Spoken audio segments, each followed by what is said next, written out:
Mesdames et messieurs, chers amis, voici le moment de vous donner le résultat de nos discussions sur les doubles discopathies lombaires que nous avons co-organisées avec Stéphane Litrico.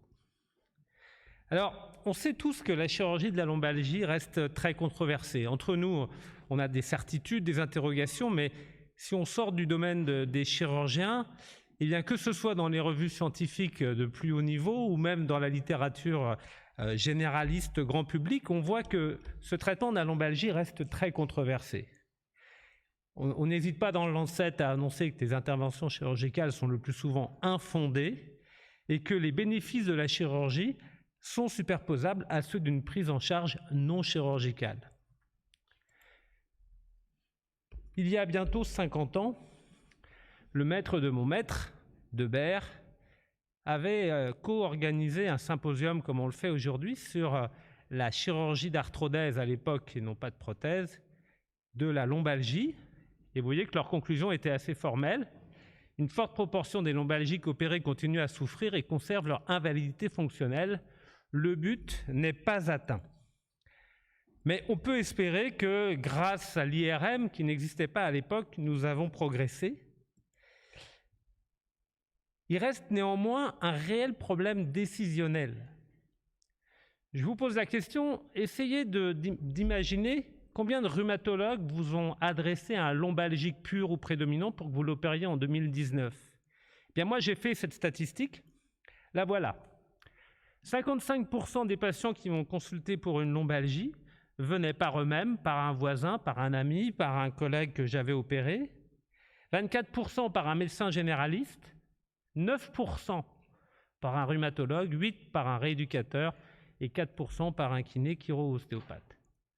Ça montre bien que si nous sommes tous persuadés de la possibilité d'une indication chirurgicale chez le lombalgique, un grand nombre de rhumatologues restent extrêmement réticents. Je pense que vous le savez tous. Le fait qu'une double discopathie existe sur l'imagerie va aggraver nos incertitudes et celles de nos collaborateurs. La morbidité opératoire risque d'être augmentée, le résultat fonctionnel risque d'être moins bon, et finalement, pour nos tutelles, le coût va être également augmenté.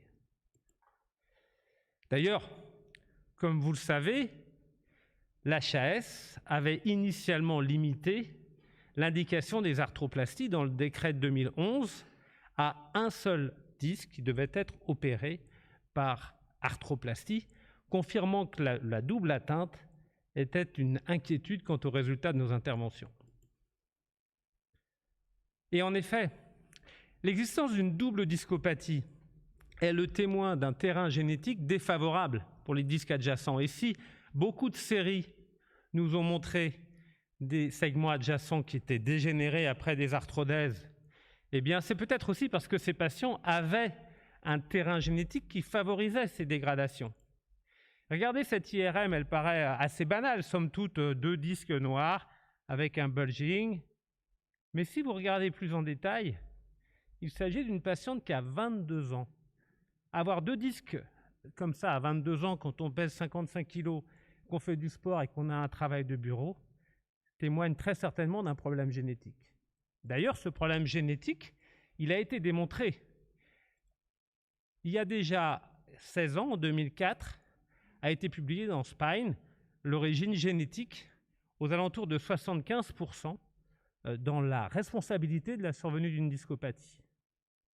Ça a été confirmé avec ce papier dans l'Annales de rhumatologie en 2012 où ils aboutissent à la même conclusion que 70 à 80% de la discopathie est d'origine héréditaire et avait même été identifié à cette occasion le premier gène responsable des discopathies.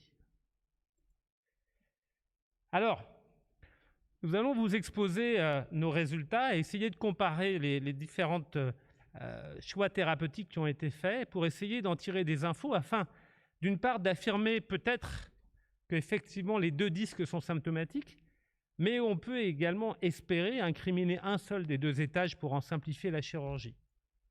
Notre but étant bien entendu de limiter nos indications quand cela est possible pour un symptôme totalement universel qui fait que la morbidité chirurgicale peut devenir difficilement tolérable. Henri va vous présenter les résultats de l'enquête et je remercie nombreux d'entre vous qui ont participé. Puis, Jacques Borin vous décrira le matériel et méthodes et les résultats. Merci ici à Antoine Génary qui ne peut malheureusement être là pour les raisons que beaucoup savent.